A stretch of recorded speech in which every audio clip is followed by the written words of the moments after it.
교실 선생님 찬양 시작하도록 하겠습니다. 첫 번째 곡은 주가 일하시는 찬양인데 다 같이 열심히 찬양 첫 곡이니까 열심히 따라 불러주세요. 네. 주가 일하시는 찬양 드리도록 하겠습니다.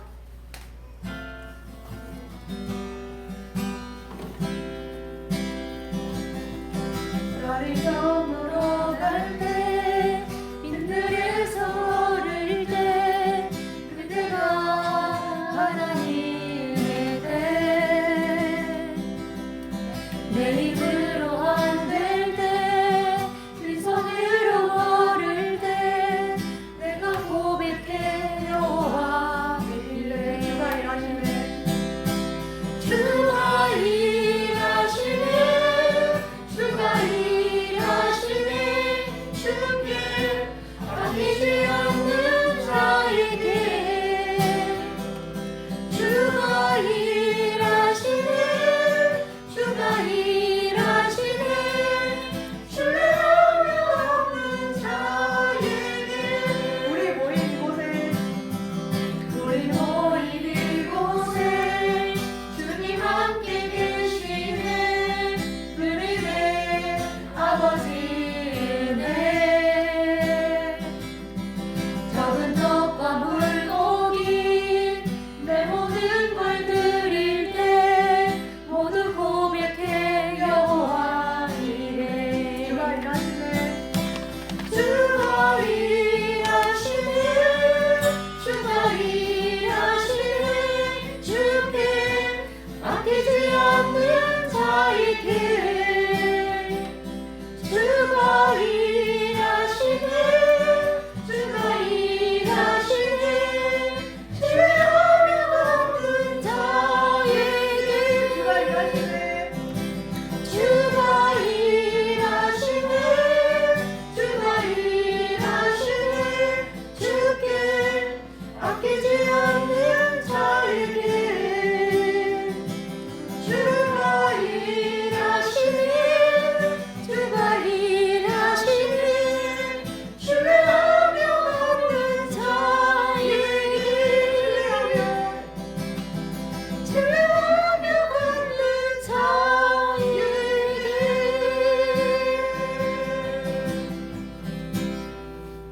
아멘. 아멘. 이제 두 번째 곡은 다시는 찬양일 거예요. 찬송가라서 이제 저와 복음성가도 준비를 하지만 이제 찬송가도 이제 같이 껴서 준비하려고 하거든요.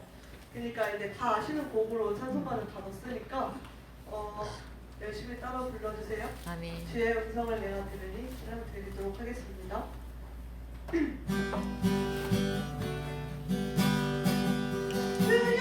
성을 내가 들으니 사랑한단 말일세 믿는 마음으로 주께 나오니 나를 영접하소서 내가 매일 십자가 앞에 더 가까이 가오니 구세주의 흘린 보배 피로써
많이 풀려서 좀 따뜻해졌는데 그만큼 이제 기쁘게 찬양의 제사 드리며 찬양 드리도록 하겠습니다.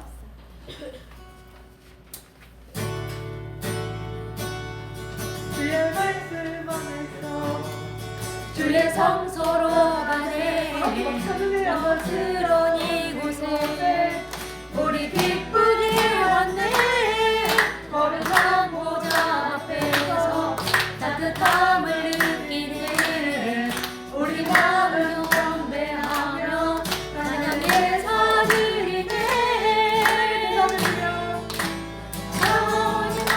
찬양의 제사 드리며 성소로 들어갑니다 찬양의 제사 드리며 성소로 들어갑니다 우리 모두 주님께 감사의 제사를 드리네 우리 모두 주님께 기쁨의 제사 드리네 주의 말씀 드리고 우리 감사드리네 주의 날개를 들미 우리 피난처에네 주의 길을 알며 우리 주께서 신동해 모든 상황 속에도 찬양의 제사 드리네 찬양의 제사 드리며 성소로 들어갑니다 찬양의 제사 드리며 성소로 들어갑니다 우리 모두 주님께 감사의 제사를 드리세 우리 모두 주님께 기쁨의 제사 드리네 찬양의 제사 드리며 성소로 들어갑니다 찬양의 제사 드리며 성소로 들어갑니다 우리 모두 주님께 감사의 제사를 드리세 우리 모두 주님께 기쁨의 제사 드리네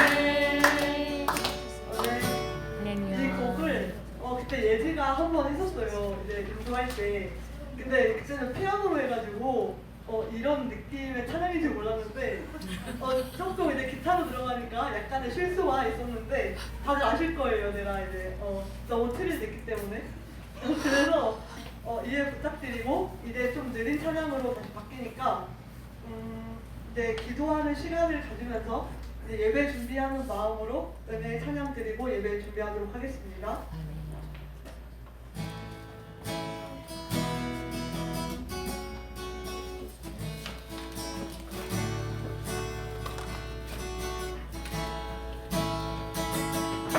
내가 누려왔던 모든 것들이 내가 지나왔던 모든 시간이 내가 걸어왔던 모든 순간이 당연한 것 아니라 은혜였소 아침 해가 뜨고 저녁에 노을 봄의 꽃향기와 가을의 열매 변하는 계절의 모든 순간이 당연한 건 아니라 은혜였소 모든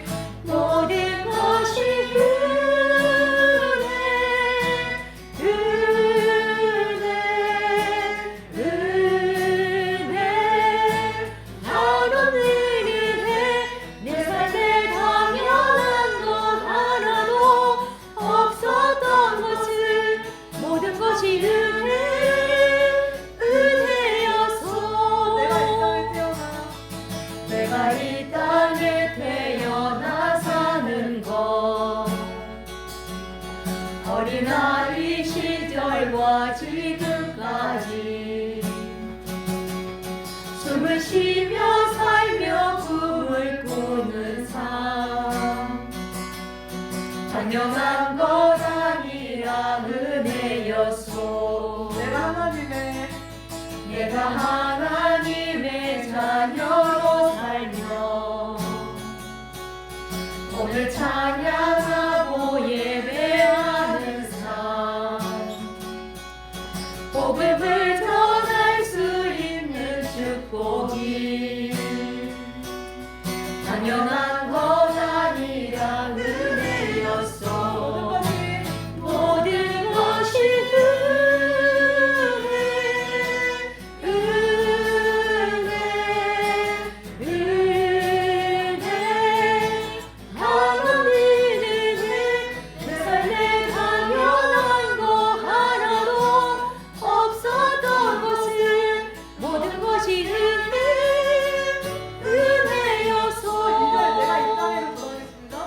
내가 이 땅에 태어나 사는 것 어린아이 시절과 지금까지 숨을 쉬며 살며 꿈을 꾸는 삶 당연한 것 아니라 은혜였어. 내가 하나님의 자녀로 살며 오늘 찬양하고 예배하는 삶 복음을 전할 수 있는 축복이 당연한 것 아니라 은혜였어. 모든 것이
묵상기도 드림으로 주의로 예배 시작하겠습니다.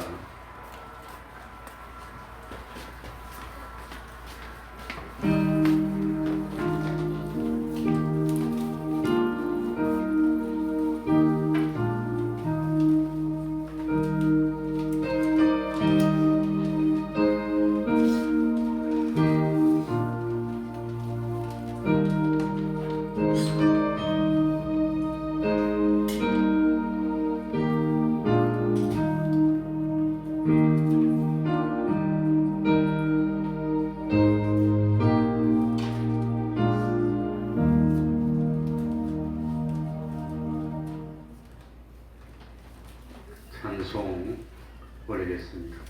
찬송가 449장입니다.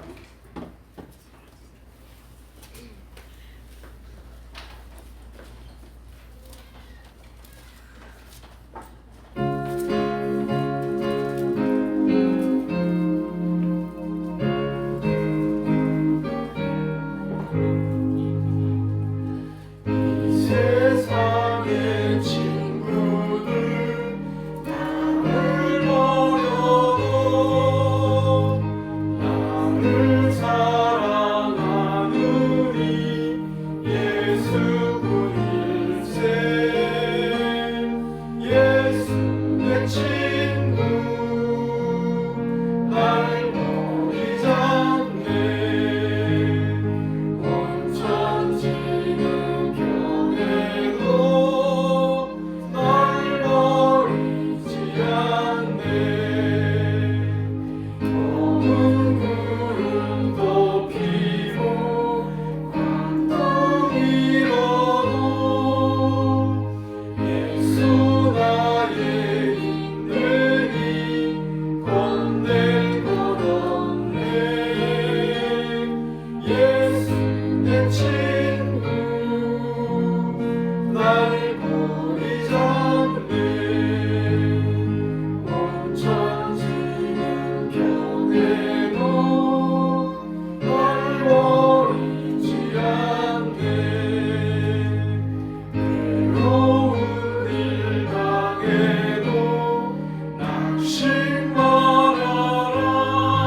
시편 107편 1절부터 22절까지를 교독하겠습니다. 시편 107편 1절부터 22절입니다. 혹시 5층에 아무도 없습니까? 아니 계셔요. 있습니까? 시편 107편 1절부터 22절까지를 교독하겠습니다. 구약성경 882쪽이 되겠습니다. 한 절씩 교독합니다. 여호와께 감사하라.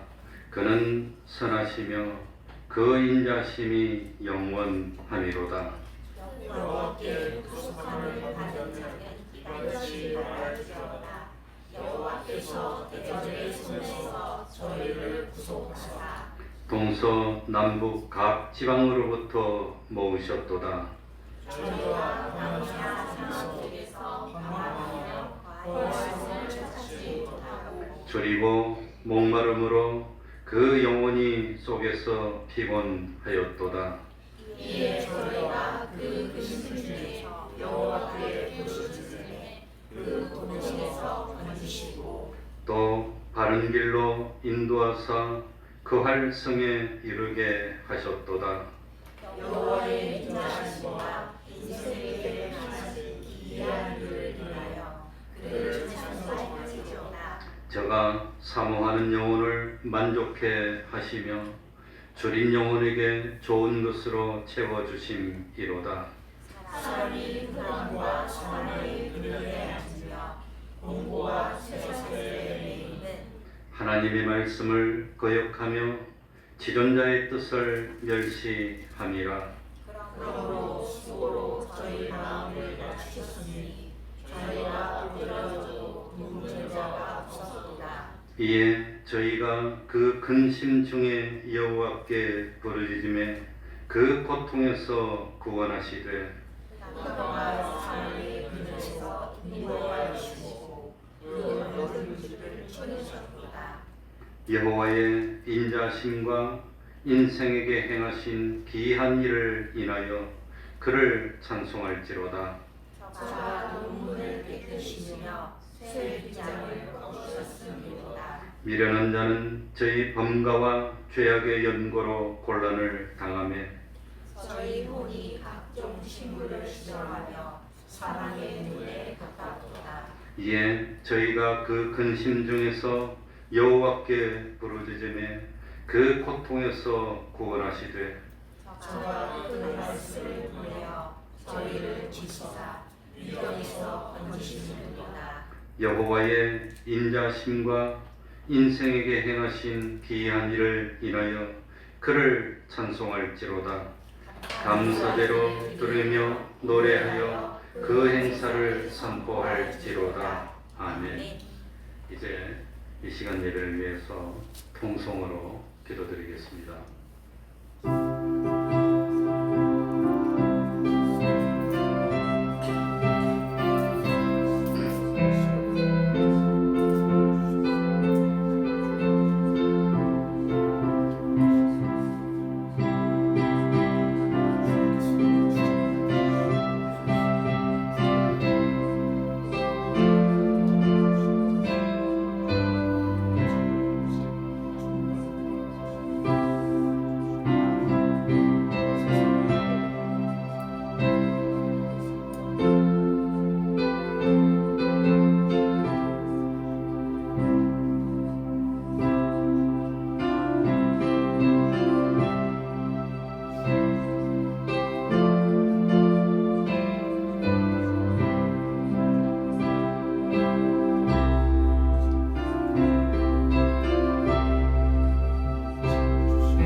하나님의 말씀 요한복음 5장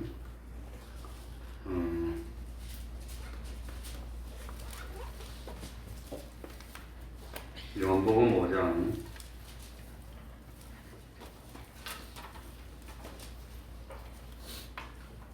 9절부터 18절까지를 제가 읽겠습니다. 요한복음 5장 9절입니다. 제가 읽겠습니다. 그 사람이 곧 나와서 자리를 들고 걸어가니라.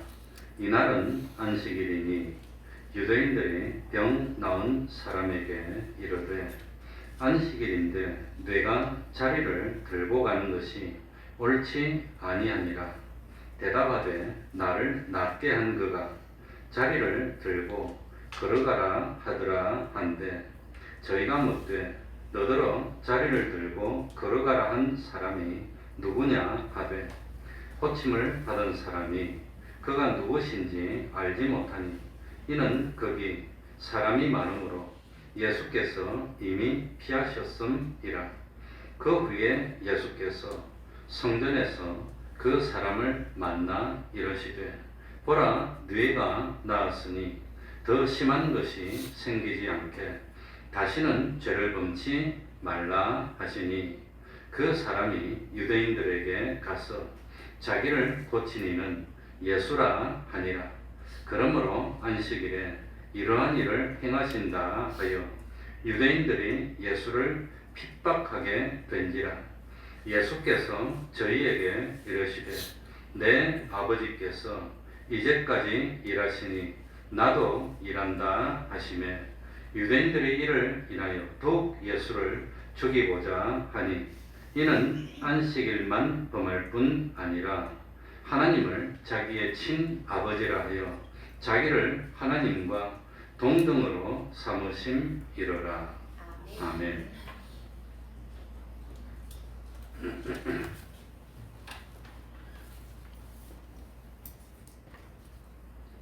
아, 7절부터 보면은 내가 낫고자 하느냐고 예수님이 물었습니다. 그럴 때 병자는 주여 물이 동할 때에 나를 못에 넣어줄 사람이 없어 내가 가는 동안에 다른 사람이 먼저 내려가나이다 하면서 대답을 합니다. 예수님이 찾아오셔서 너는 낫고자 하느냐 물을 때 주님 저는 고치고 싶습니다. 날 불쌍히 여겨주십시오. 나의 병을 고쳐 주옵소서 하고 대답하면 됩니다.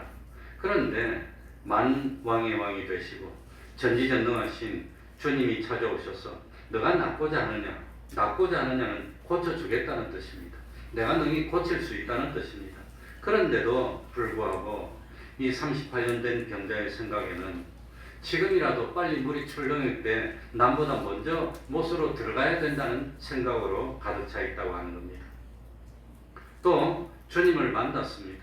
찾아오신 주님과 대화를 하고 있으면서도 아직도 다른 사람의 도움이 없는 것을 한탄하고 있습니다.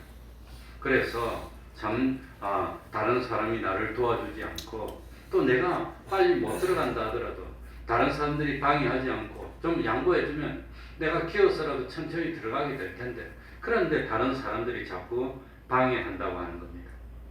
그러니까 참 이 38년 된 병자는 아직까지 주님을 만났지만 다른 사람을 원망하고 세상을 원망하고 참 다른 사람을 탓하고 세상 탓하고 그러고 있다고 하는 겁니다. 그러니까 참 이 병자는 자기는 38년 동안 알았던 참 병이 오랜 사람이고 그래서 무기력하게 됐고 무능하게 됐고 그리고 다른 사람이 도와주지 않고 또 다른 사람들이 방해하는 것 이것 때문에 자기는 참 어렵다고 하는 겁니다. 사실 세상 사는데 내 옆에 나와 함께 하는 사람이 없다는 것 그거 정말로 참 어려운 일입니다. 도와줄 사람이 없다는 것은 참 나는 세상에서 도움받을 수 없는 소망이 없는 사람이라는 뜻도 됩니다. 내가 아무리 무능하고 도와줄 사람이 없어도 다른 사람들이 전부 다 나를 위해서 양보해 준다면 그러면 나한테도 기회가 있을 텐데 그런데 참 이 38년 된 병자는 자기가 이렇게 비참한 이유는 다른 사람들 때문이라는 그런 원망에 가득 차 있었습니다. 분명히 예수님은 14절에 보시면 더 심한 것이 생기지 않도록 다시는 뭘 범하지 말라고 그랬지요. 죄를 범치 말라고 그랬습니다. 죄를 범하지 말아야 됩니다. 그런데 이 자기가 비참하게 된 것이 죄 때문인데 이 죄 때문이라는 생각을 못하고 다른 사람 때문이랍니다.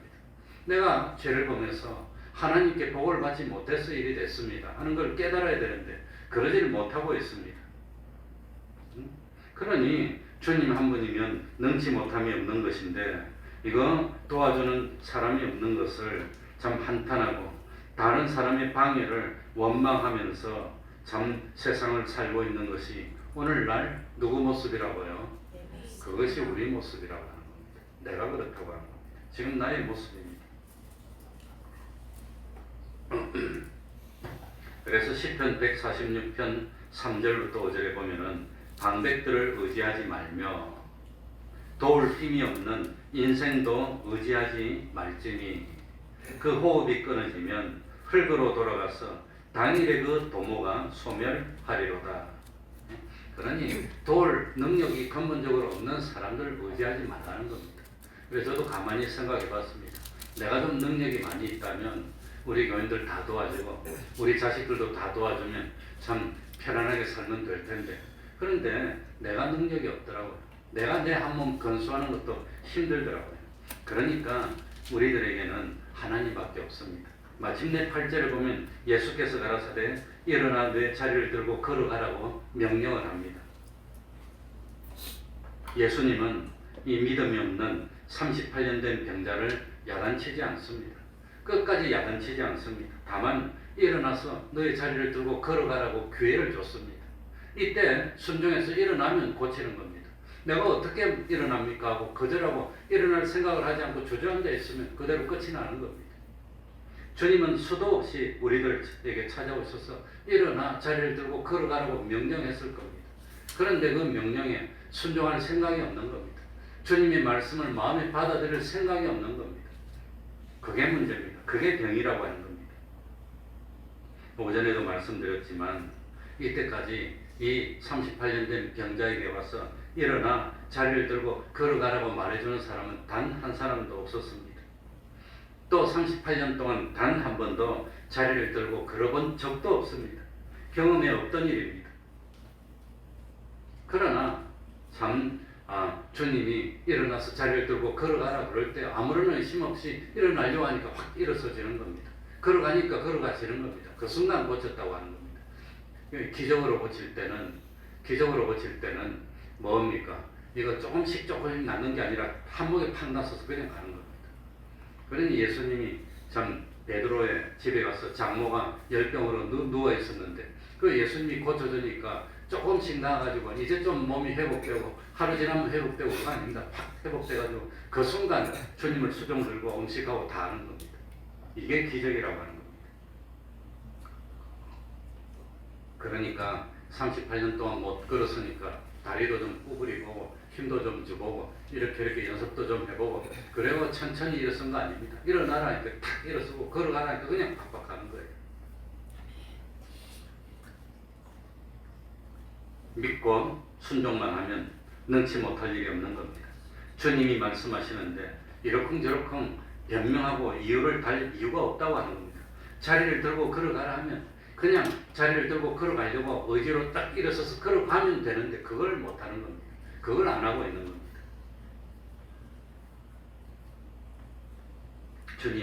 예수님은 어제나 오늘이나 영원토록 동일하신 분입니다. 38년 된 병자를 찾아오셨던 그 예수님은 오늘도 변함없이 우리를 찾아와서 너 그렇게 하면 안 돼. 그렇게 살면 안 돼. 언제까지나 그냥 그러고 살 거야. 너희들 그럴 거야. 이제 청산해. 과거 그 잘못된 생활을 청산해라고 하는 겁니다. 그러니까 오늘날 우리 잘못된 습관들을 다 고쳐야 됩니다. 가만히 보니까 이 망치는 것은 잘 때 자고 일어나야 될 때 일어나야 되는데 잘 때 자지를 안 해. 밤새도록 하필이면 말도 하고 밤새도록 해. 낮에 하고 밤에 자면 되지. 그런데 꼭 낮에 자고 밤에 하려고 들어. 이 마귀가 하는 행동입니다. 이 마귀가 하는 겁니다. 마귀가. 그러니까 이왕 뭐 하루에 잘 시간 자고 깰 시간 깨고 하는데 밤에 자고 낮에 깨면 되는데 꼭 낮에 자고 밤에 깨려고 반대로 하는 게 그러니까 마귀는 하나님하고 똑같습니까? 하나님하고 반대입니까? 반대 창조 질서를 거스려요. 왜 그렇게 사는지 모르겠어. 그냥 날 밝았을 때 열심히 활동하고 어두워지면 쉬면 되는데 어차피 잘 시간만큼 자고 깰 시간만큼 깨는데 꼭 밤 되면 말짱해가지고 그냥 그러고 낮에는 자고 너 안 그러지 그지? 그게 마귀가 하는 일입니다. 마귀가 하는 일. 그러니까 이제 자리를 들고 걸어가라 하면 자리를 들고 걸어가려고 해서 고쳐야 됩니다. 바로 서면 되는데 안 서서 그게 문제예요. 그러니까 지금부터 우리가 고쳐야 됩니다. 언제까지 그러고 있을 겁니까? 그래서 아이들이 요즘 제일 큰 문제가 자신감이 없어. 자신감이. 그러니까 뭐든지 되는 대로 하면 살 수 있어요. 그런데 자신감이 없어가지고 나서지를 못해요. 항상 그러니 뭐 혼자 일어서 가지고 출근도 못해. 일어서서 출근 못해서 말이 됩니까 그게? 그러니 이거 고쳐야 됩니다. 잘 고쳐서. 그래서 경건도 무엇이라고 그랬지요? 연습이라는 게 무슨 뜻이죠? 경건은 그거는 힘쓰고 애쓰는 것만큼 되는 겁니다. 하나님 앞에서 힘쓰고 애써서 바로 하면 하나님이 도와주면 되는데 그렇게 안 하는 게 문제예요. 그런데 문제는 뭐냐? 9절에 보면은 그 사람이 곧 나와서 자리를 들고 걸어가니라. 걸어가니까 걸어가졌어요. 이제는 고쳐서 걸어갔다는 것은 병을 고쳤다는 것은 뭐 남의 눈치 볼 필요가 없어요. 이제 남의 도움 받을 필요가 없어. 그러니까 뭘 하더라도 남의 눈치 볼 필요 없습니다. 남의 도움 필요 없습니다. 주님만 함께하면 다 됩니다. 그냥 가면 됩니다. 되는데 문제는 뭐냐? 9절 뒤에 보니까 이 날은 무슨 날이니? 안식일이니 38년 된 병자가 자리를 들고 걸어갔습니다. 이제는 송구영신했습니다. 들어앉아서 국을 하던 생활 다 청산하고 걸어다니니까 이제는 뭐 국을 할 필요 없습니다. 뭘 해도 됩니다. 그러니 참 38년 동안이나 그 자리에 앉아서 참 살았는데 이제는 그 자리를 내가 들고 걸어가는 겁니다. 저는 아버지가 공무원이라서 지금은 괜찮지만 옛날에는 공무원이 참 그 자립해서 살 수가 없었습니다. 그러니까 저는 뭐 초등학교 때부터 돈 벌면서 생활했습니다. 그냥 몸에 배웠습니다. 그러니까 초등학교 때부터 제일 먼저 할 수 있는 거 아침마다 신문 돌렸어요. 그러니 뭐 지금 생각하면 별것도 아닌데 5시 좀 넘게 일어나가지고 신문을 한 1시간 반씩 매일 돌렸어요. 매일 1시간 반씩 2시간씩 거의 뭐 돌려가지고 그래가지고 돈 벌어가지고 뭐 아쉬운 말 할 필요도 없고 용돈 받을 필요도 없고 오히려 뭐 집에 용돈 보태주면서 내가 살았습니다. 그러니까 아무튼 뭐 초등학생 때부터 그랬는데 못할 게 뭐가 있습니까? 뭐든지 다 해야지. 그러니 초등학생이라고 뭐 못할 거 뭐 있어요? 할 만한 거 다 하는 거죠. 그런데 하율이 나이 때부터 초등학교 5학년 때부터 내가 신문 돌렸는데 지금 몇 학년이더라 하율이가? 6학년 됩니다. 오이. 그래가지고 지금 돈으로 하면 얼마인지 모르겠지만 그 당시 공무원 했던 아버지의 월급의 한 3분의 1에서 한 40%를 내버렸어. 초등학생 때. 그러니까 용돈 받을 필요 없어. 뭐 눈치 볼 필요도 없고 받을 것도 없고 뭐 할 것도 없어. 그냥. 하율이도 설마 뭐 다 일어서 그 하라면 하겠지. 아침마다 일어나서 그냥 1시간씩 이렇게 신문 들고 나도 하율이처럼 키가 작았어. 그때 덩치도 작았는데 이렇게 들고 다니면서 그냥 뛰다니면서 그냥 그걸 하면서 컸습니다. 어쨌든지 참 자리를 들고 걸어가라 하면은 자리를 들고 걸어가면서 비정상적인 삶, 병든 삶 이런 걸 다 청산해야 됩니다. 다른 사람의 침이 되었고 남의 도움이 없어는 살지 못하는 그런 삶에서 벗어나는 겁니다. 언제까지나 남의 도움이나 받으면서 삽니까? 이제 내가 남을 도우면서 살아야지. 이제는 당당하게 살아야지. 언제까지 그러겠습니까? 그러니까 이제는 다른 사람의 도움을 바라보던 삶에서 하나님을 바라보는 삶으로 돌아서는 것. 이게 자리를 드는 겁니다. 그렇게 해야지. 그러니까 참 내가 봤더니 그전엔 몰랐는데 프랑스에서 대통령이 됐던 미테랑은 1981년에 대통령이 됐는데 대통령이 될 때는 긴장해가지고 막 했는데 대통령이 딱 되고 난 뒤에 당선자 신분이 대통령입니다. 대통령 되면은 경호원이 붙고 비서가 붙고 그냥 뭐 완전히 삶이 달라집니다. 그런데 대통령 딱 되고 난 뒤에 대통령으로서 의전상 뭡니까 신체 검사를 해가지고 건강도 이제 국민을 위해서 챙겨야 되니까 그리고 아프면 국가가 들어가서 고쳐주는 겁니다. 근데 대통령 당선되고 난 뒤에 건강검진하면서 발견했는데 몸에 암이 온세 다 퍼져 있는 겁니다. 그걸 비로소 깨닫게 됐어요. 그전에는 몰랐습니다. 그래서 몸이 암에 다 퍼져서 이거는 뭐 힘들다고 그러니까 대통령이고 뭐고 다 끝나고 포기하고 싶은 그런 생각이 들었답니다. 그런데 대통령이 새로 당선된 사람이 온몸에 머리 끝에서 발끝까지 암이 다 퍼져서 얼마 살지 모르는 상태라는 걸 그게 발표가 되면 나라가 혼란에 빠지고 어려워지니까 아마 뭐 예수를 얼마나 잘 믿었는지 그건 모르겠지만 결심을 하고 이걸 국가를 위해서 일곱 비밀로 해서 아무도 모르게 하고 딱 그 척근하고 의사명령만 알게 해가지고 그래가지고 이걸 참 암하고 싸우면서 이 참 대통령 임기도 못 채울 줄 알았는데 이 미테랑이 3선인가 해서 15년을 대통령했답니다. 그러고 명예롭게 퇴진했다는 거예요. 그 얼마나 자기와의 싸움입니까? 우리 참 지금은 인천에 있는 김보호 목사님이 제천에 있을 때 남천 교회에 있을 때 제천에 속이 자꾸 이게 찌릿찌릿하고 안 좋더랍니다. 안 좋고 그래도 그분은 워낙 철저하고 운동을 많이 하니까 뭐 별거 아닌 줄 알았는데 하루 찌릿찌릿해서 병원에 가서 검사해보니까 위암이라고 나와버렸어요. 그래가지고 수술을 했는데 위를 거의 한 3분의 1좀 다 잘라냈어요. 잘라내고 식도하고 이렇게 연결시켜갖고 그런데 문제는 뭐냐 그렇게 잘라냈는데 이 항암 치료를 병원에서 해라 그랬는데 이 목사님 딱 기도하고 그 림프절 같은 거 다 검사를 해보니까 한 군데인가 두 군데가 오염됐더랍니다. 나머지는 괜찮아요. 그래서 생명에 관한 거니까 항암 치료를 해야 된다. 그랬는데 이 목사님은 안 하고 거절했어요. 나 항암 치료 안 한다고. 그냥 내가 의지로 살고 조심하고 이렇게 해서 이겨보겠다고.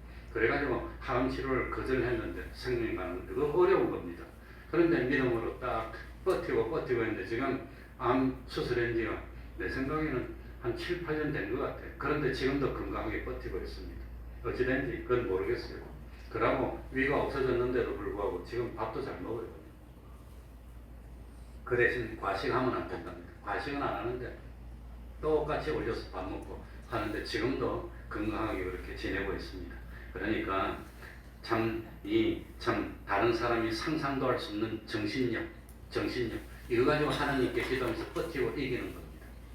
일어서면 됩니다. 그러면 되는데 그래가지고 이 잘못된 이 습관들 이 생활들을 청산하고 바로 서면 되는데 그걸 안 하려고 그러는 거예요. 그래서 요즘 제일 심각한 게 의지박약 뭘 하려고 하지 않아요. 의지박약 이게 제일 심각해요. 너든지 그냥 딱 결심하고 가고 하면 되는데 그걸 안 하려고 드는 거예요. 아이고 그러고 주저앉았어. 그러니까 옛날처럼 한 집에 10명씩 나가지고 그래 9절 끝에 이날은 무슨 날이니?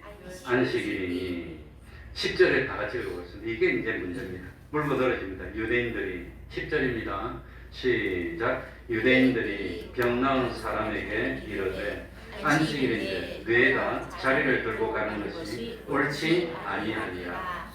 이 신약 성경에 유대인이라는 표현이 한 70번 나온다고 합니다. 복음서에는. 그런데 유대인이라는 표현이 나올 때마다 나쁜 의미로 나와요. 꼭 유대인이라는 표현이 나올 때 자칭 유대인, 방해나고 예수님을 참 시비하는 이런 사람으로 나옵니다.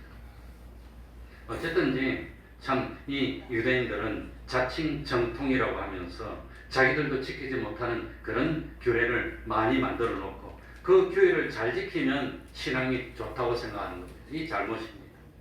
그러니까 참 이 유대인들이 어떤 일을 했느냐 안식일 날 지키지도 못할 걸 많이 만들어 놓고 지키라고 하는 겁니다. 그래가지고 참 뭡니까 안식일 날 일하지 말라는 것은 뭡니까 돈을 벌기 위한 그런 일 그런 거 하지 말라는 것이지 하나님을 위한 일 사람을 구원하는 일을 하지 말라는 게 아닌데 꼭 이 일 안 하는 것만 신경 써가지고 아무튼 지금도 이스라엘 가면은 금요일 오후쯤 되면 상가 다 닫아버립니다. 그 엘리베이터도 자동입니다. 딱 타면 안 눌러도 그냥 쫙 눌리면 딱 타면 쫙 닫히면 자동으로 타고 올라. 누르면 일이니까. 일이랍니다. 그래가지고 어떻게 했냐? 그러면 이 손수건을 주머니 넣어 다니면 어떻게 됩니까? 물건을 옮길 일이랍니다. 그래서 손수건 주머니 넣어 다니면 안 돼.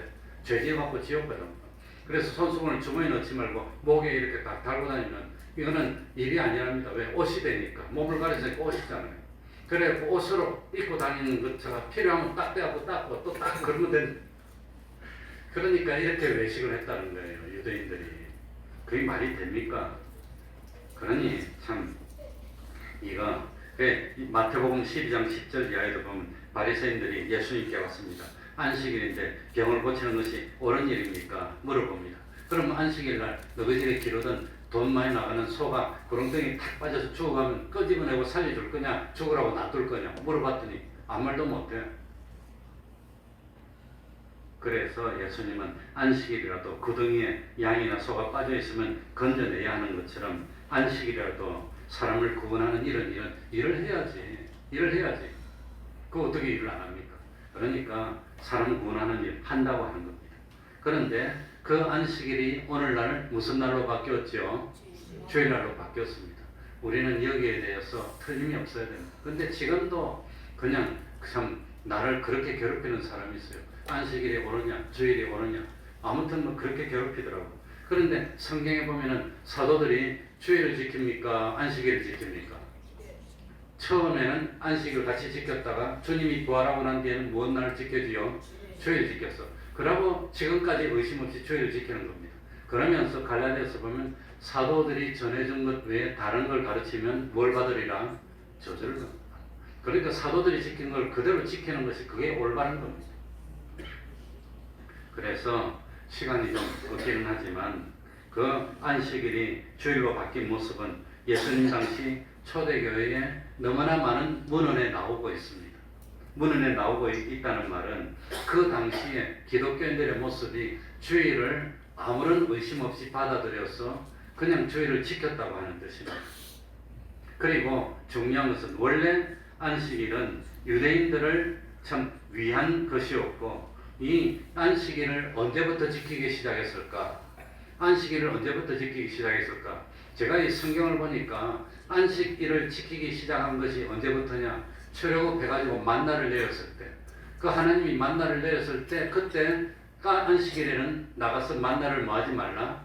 거두지 말고 일하지 말라는 것이 그때 처음 나옵니다. 그 이전에는 그런 말이 나오질 않습니다. 그러니까 이 모세가 출애굽한 그때가 기원전 몇 년이냐? 기원전 1400년경입니다.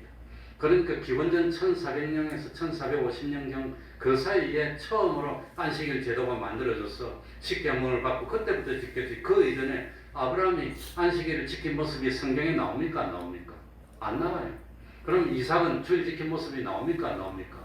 그럼 야곱은 나옵니까? 전혀 안 나와요. 전혀 안 나옵니다. 다만 창세기 2장 2절 3절에 하나님께서 제7안식일에 쉬셨다는 그런 내용은 나오고 있지만 그러니까 대다수의 학자들은 뭡니까? 이 모세 이전에는 모세 때처럼 안식일을 제도적으로 지키지 않았을 거로 생각하는 겁니다. 모세 이후부터 지켰다는 겁니다. 그래서 이스라엘 백성들이 광야에 있을 때 그때부터 안식일을 지켰기 때문에 안식일 날 어떤 사람이 산에 가서 나무를 했습니다. 그러다 걸렸어. 그래가지고 잡아왔어. 이 참 우리나라에 이 안식일을 어겼는데 어떻게 할까요? 만약에 그 전에 아브라함 때부터 지켜왔으면 아브라함은 모세보다도 600년, 700년 전의 사람인데 그때부터 지켜왔으면 새삼스레 그런 거 물어볼 필요가 뭐가 있어요? 그 전부터 다 지켜와서 규례가 다 만들어졌을 텐데.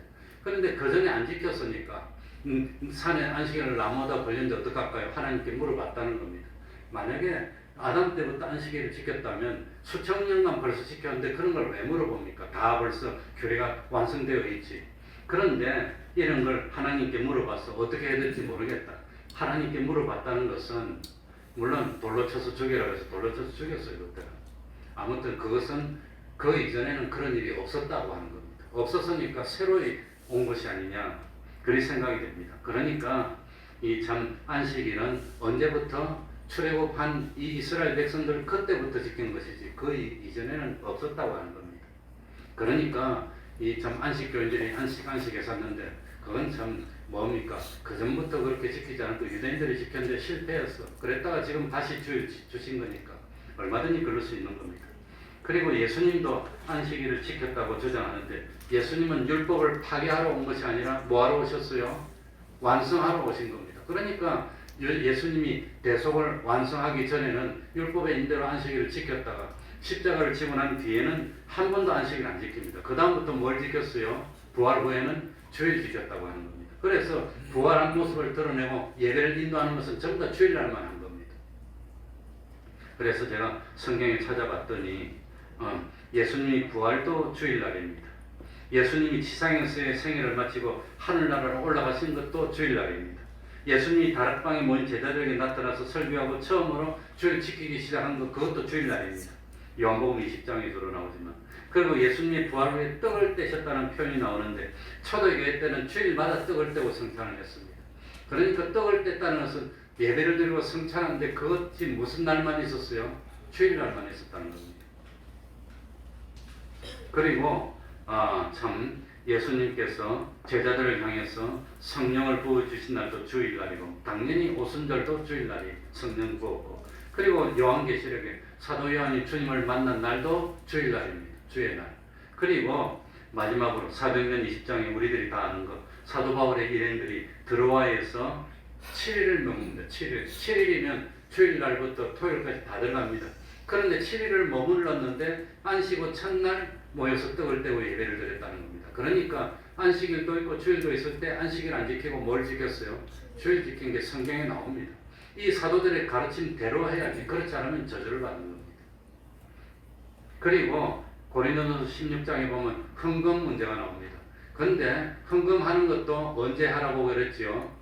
첫날에 주일날 하라고 나옵니다. 주일날 예배드리고 헌금했다는 겁니다. 매주일 첫날 주일날에 예배를 드리고 헌금했다는 겁니다.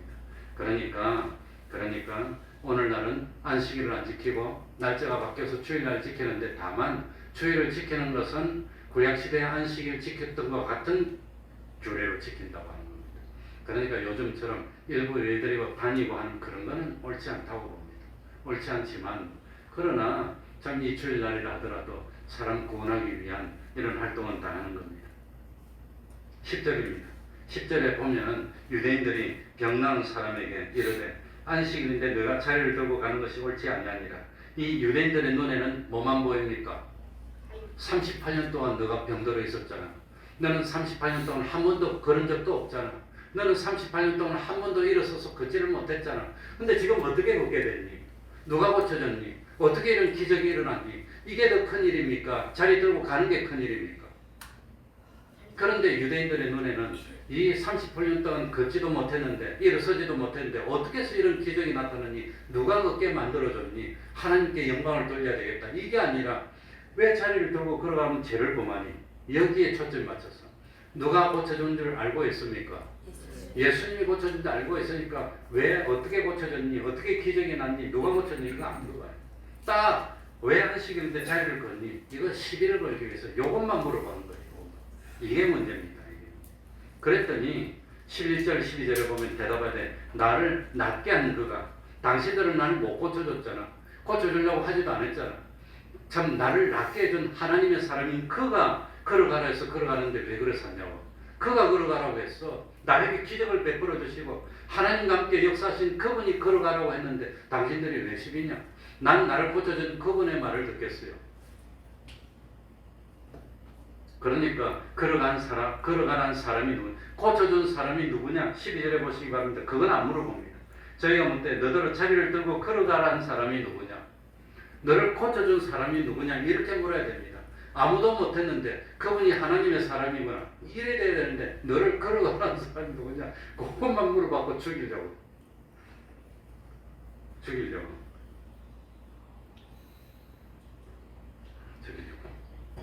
14절 보세요. 그 후에 예수께서 어디서 그 사람을 만나? 성전에서.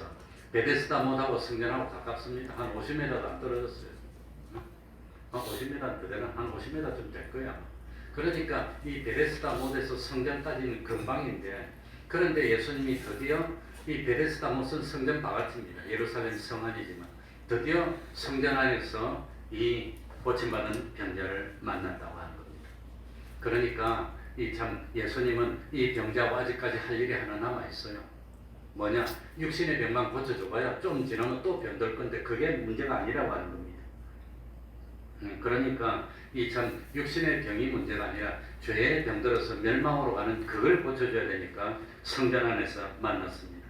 그래서 뭐라고 합니까? 내가 14절을 보면 내가 나았으니 더 심한 것이 생기지 않게 다시는 뭐를 범치 말라.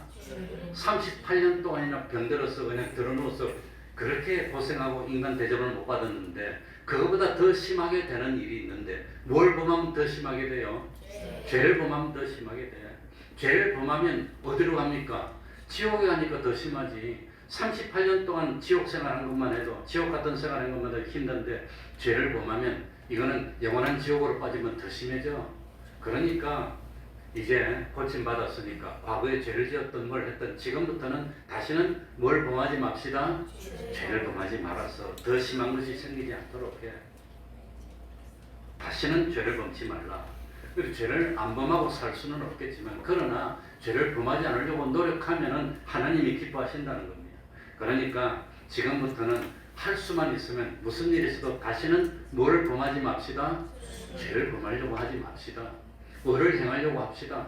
하나님을 기쁘시게 하려고 합시다. 그러면 세상에서 38년 된 병 고침받아 기쁨을 누리는 것보다 더 큰 기쁨을 누리고 하나님이 함께 해주면 하나님 앞에 가서 순간까지 참 어려움 없이 하나님이 걱정 안 해도 되도록 좀 편안하게 살도록 하나님이 해주지 않겠습니까?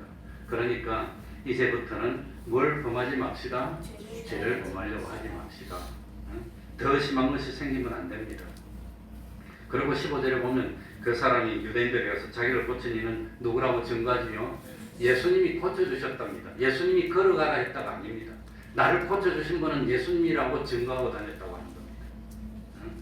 그래서 주님은 사람 구원하는 일을 했고 유대인들은 자기 길로 가게 됐습니다. 우리들은 어쨌든지 지금부터는 과거는 모르겠습니다. 푸트 패스트 비하인드 미 나 뒤로 다 과거는 묻어놓고 그 다음 지금부터는 뭘 범하지 맙시다.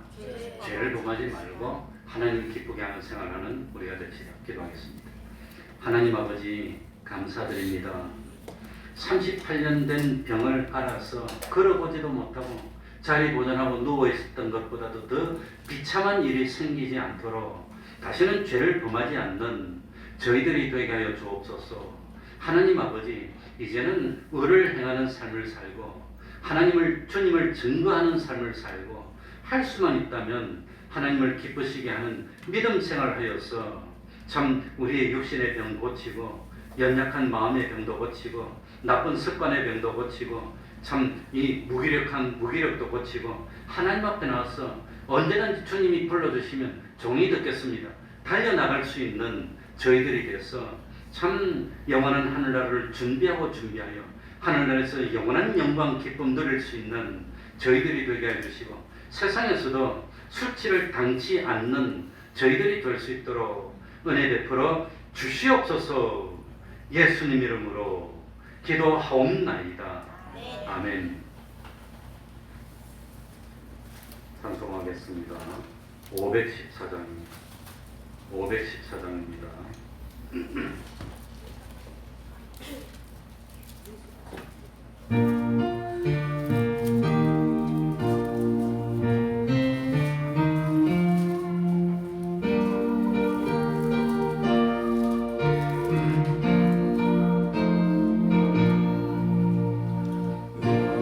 주를 따라 성 이름을 가 누가 죄를 따라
중요합니다.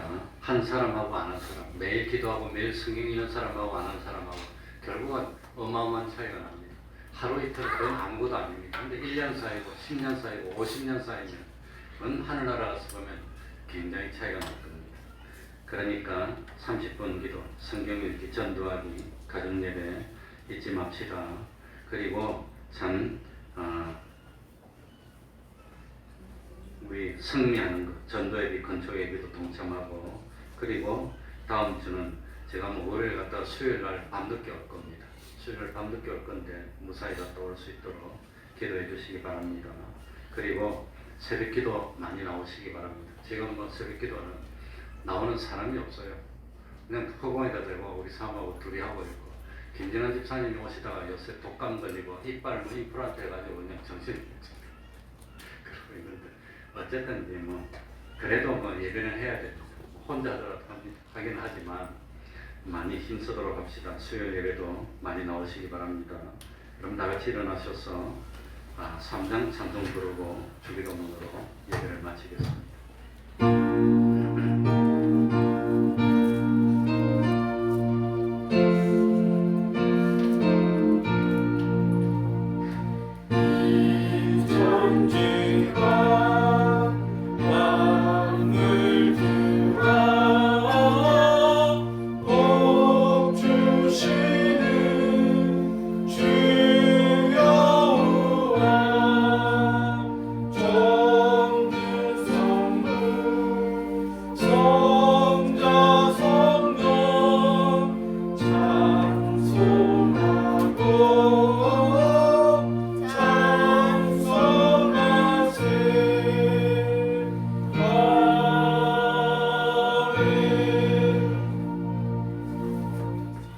하늘에 계신 우리 아버지여, 이름이 거룩히 여김을 받으시오며 나라의 임하옵시며 뜻이 하늘에서 이룬 것 같이 땅에서도 이루어지이다.